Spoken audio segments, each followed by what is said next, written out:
I never believe furniture flippers when they say they found something waiting by the trash, but one of my followers found this waiting by her trash.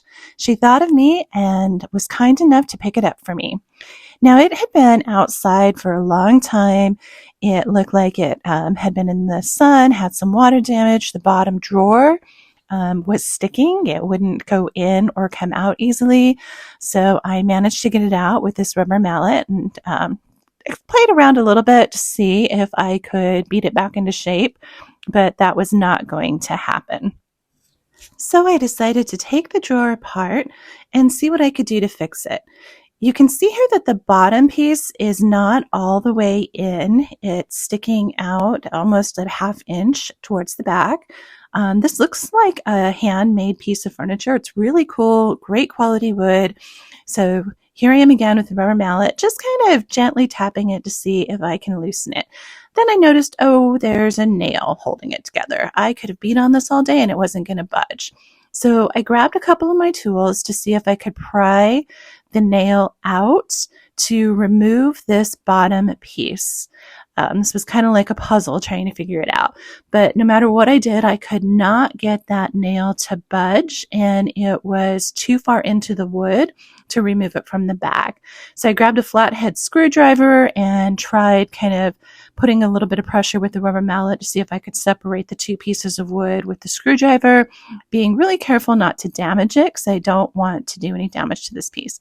But it was still not working. Finally, I just started taking the whole drawer apart. I figured this was probably better anyway, so I could put it back together, do a little bit of sanding in the areas that were sticking, and kind of start fresh with it. So I wiggled the dovetail joints apart. There was no nails holding them in place, just glue. And eventually I was able to get that bottom piece removed from the wood. However, I was still fighting with it to get that nail to come out. Finally, I got it to come apart, and you guys are going to laugh at me. It was a screw. Yeah, it was a screw, but it was in the wood so deep that I couldn't see the screw head. All right, so now I've cleaned, sanded, and I have all the drawer components put back together, and I'm going to go ahead and use a little bit of wood glue and reconstruct the drawer. And then hopefully now when it's reconstructed with all of the pieces in place, it will fit back into the drawer space. I'm just using a little bit of Tight Bond wood glue and then a clamp to hold it nice and tight. I'll let each section dry overnight after it's glued. So while the drawer is in repair, I'm going to go ahead and come and do some cleaning. I filled a pitcher with some warm water and Dawn dish soap, and I'm just going to give it a good scrub down with a brush, really get into all of the cracks and crevices. It has a lot of dirt on it and a lot of dust, kind of years worth of grime. So it's just going to get a really good bath. This little scrub brush works really well to get into the details on the top. And then once I had it cleaned, I grabbed my leaf blower, which just happened to be out, and blew off the water from any of the cracks or crevices where I didn't want it to damage the wood. And then I set it in the sun to dry. Once it was clean, I was able to take a really good look at it. It had a few stains on it, a couple cracks in the wood, particularly on the bottom level. But nothing that didn't look like I couldn't sand it clean. So I think my approach is going to be to give it a gentle sanding and see where we land. To sand it, I'm just using some of my sanding pads, and I grabbed this little paint tool to fold it over. This way I can slide it in that crease that goes around all of the shelves and get it clean in there. Also remove any gunk and make sure that it's really smooth to the touch so nobody will get splinters handling it in the future. I am using 220 grit sandpaper. I didn't want to use anything too rough because I didn't want to scratch it. I just wanted to kind of smooth down the finish and really kind of clean it with the sandpaper. I used wood filler to fill in the crack on the bottom shelf. I will list all the supplies I used in the description. This is one of my go-to products when I have a small area to repair. It's kind of, it's really easy to work with. It's kind of sandy, like clay, and you just fill in the area. I'm using a little putty knife here to fill it in, to level it with the top of the wood. This is a stainable and paintable product. So after I put it on, I'll kind of remove the excess around the edges of it. You don't want to do any extra work that you don't have to. But then once it's dry, I can come in, gently sand it, and then stain it to match the rest of the shelf. I did hand sand this piece. Once again, it's a small piece of furniture and it is older wood, so I didn't want to scratch it or do any damage, so I used a 220 grit piece of sandpaper and I just did it by hand. That allowed me to add a little bit more pressure wherever there was some type of a water stain or other blemish that I needed to remove, and just make sure that the surface is nice and smooth and ready for some paint or stain. In order to decide whether to paint it or stain it, I'm doing a water test. What this is I spray it with just clean water and wipe it down, and this gives me an idea of what the wood grain is going to look like once it's stained. That way I can see, is it really beautiful grain that I want to spend the time staining, or is it damaged, splotchy, not going to look good, and I should just go ahead and paint it. But luckily with this piece of furniture, take a look at that grain. It is really pretty. I loved the turned poles on the sides and the carving on the top, and the water's bringing out different wood tone colors. So I'm excited. We're going to move forward with this one, and we're going to do a wood conditioner and stain to see if we can bring it back to its natural glory. Since it had been outside and the wood looked like it had had some sun damage, I'm going to apply a wood conditioner, and I'm using an oil base which will soak into the wood a little bit more. I've put on a plastic glove, and then I have a pair of old socks that we were throwing away that I'm using to apply the wood conditioner. This gives me a little bit more control of the product than a brush or a sponge would, and it allows me to go around those beautiful poles. It allows me to get kind of in the crevices. So this is one of my favorite things to do, and it's another way that you can recycle old socks. See how easy that is to go up and down those spindles, and then just kind of go around each individual turn to make sure that you're getting the product all over the entire piece. This product, it is oil-based, so it does have a little bit of a smell to it, so I would recommend doing it outside or in an extremely well-ventilated area. This is looking so pretty. I'm almost thinking I might not have to stain it, but we'll see what it looks like once it's dry. Then I just grabbed a little brush and I'm dabbing some of the wood conditioner inside the intricate carved design on the top level. Here's what it looks like after the wood conditioner has dried overnight. I gently sanded it down and brushed it off to get all the dust off of it. And now I'm applying a oil-based wood stain in the color Early American. It really closely matches the color of the wood, so it shouldn't significantly change the color. It should just bring out some of the wood tone and enhance some of the colors. I am using a little sponge applicator here to get into the carved designs on the top, and it's working pretty well. And then I just take the same applicator and I'm going to go side to side with the wood grain across all of the shelves. And you can see it's a little darker color, but watch and wait until I wipe it away, and you'll see that it really doesn't change the color that much. It just enhances it.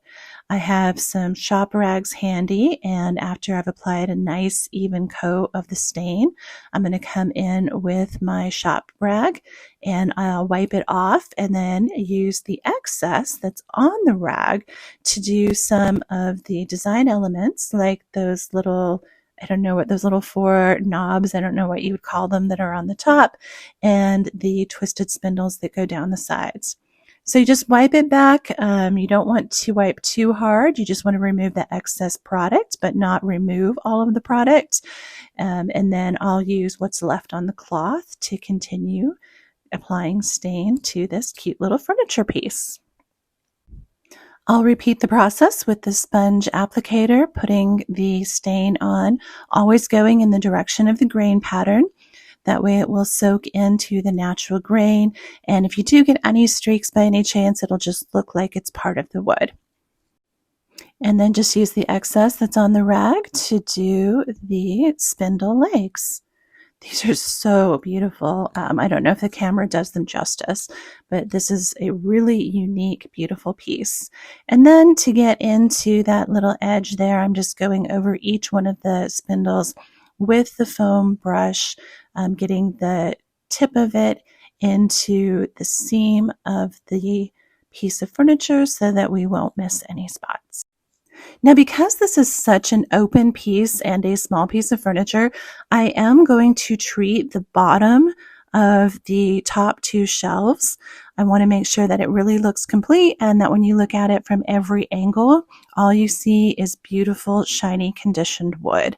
So I am using the same process. I'm applying the wood stain, the oil-based stain, and then once I get a nice layer of stain, I'll just come back in and wipe it away. Now let's see how our drawer is doing. So everything has dried nice and tight. It's put together. Once again, it's in beautiful condition, this nice solid wood. There's a little bit of an overlap on that top corner, so I have a feeling it's still going to stick a bit. So yeah, like I can force it in, but it's not going to move in and out smoothly like it needs to. So what I'm going to do is just sand down the edges very gently until the drawer slides in and out smoothly. So let's grab my orbital sander. I have 120 grit sandpaper on it. And I'm just going to gently kind of sand down that edge right there where the dovetail meets. That seemed to be a sticking point. I did grab my mask, so I'm not breathing in some of that dust that you see flying there. And just do this real gently. You don't want to take away a lot of the wood, but you need to make sure that you remove enough of it that it will slide in and out. I'm going to test it again. Now it's going in much smoother, but it's still catching just a little bit. So I'm going to go ahead and sand down the other side of it, doing the same thing, just making sure that all of the pieces of the dovetail joint are smoothly connected so that they don't catch. And then what I'm going to do is just a real light sanding on the top and the bottom of this curved front piece of wood. This will just give it a little bit extra room inside the drawer and make sure that it doesn't catch and also that it doesn't swell and stick on humid days. We don't get a lot of those in Arizona, but we do get some of them. So I want to make sure that there's a little bit of room, a little bit of wiggle room with the drawer. All right, let's test it again. There, okay, see how much easier that slid in this time? And look how much easier it comes out. That's what we want. So it's kind of hard to tell when it's laying down, but I will stand the piece up and then I'll have to give it a little help underneath because I don't have a drawer pull on it right now. But there we go. That is now going to slide in and out just like it was intended to. Beautiful. I am still surprised at how well this is coming together. When I first saw it, I was doubtful that I would be able to fix that drawer, and I figured I was going to have to paint it. I didn't think there was any way that it would look this gorgeous. Final step is I'm going to use a wipe-on polyurethane. This is going to do a couple things. It's going to seal the wood and protect it, and it's also going to add a little bit of a warm sheen to it. This is a warm satin finish. You just do exactly like it says. You just get a nice soft rag, you wipe it on, let it dry, come in and very gently sand it. I actually use the brown paper wrapping that Amazon sticks in its bags, that kind of what's the word? It's like brown paper bag. I use that to sand it back, and then you apply another coat. You want to apply about 3 coats total of this product over the entire piece of furniture. So it takes about 2 days to get this done. I will do 1 coat in the morning. I'll come back in and do another coat in the evening, and then the final coat the following morning. The original hardware for the drawer was not included, so I needed to replace it. I asked my Instagram community for their advice, and this is what they selected. I know I say this with every single one of my furniture projects, but I am in love with this cute little piece of furniture. Who knew that this was waiting for trash pickup and rescued by my follower? And take a look at it now. It is ready for a brand new life. I think it would make an adorable little plant stand, bookshelf, nightstand. So many practical uses for it. If you like the way that this looks, please leave a comment and give me a like and subscribe to my channel to see more of my furniture transformations.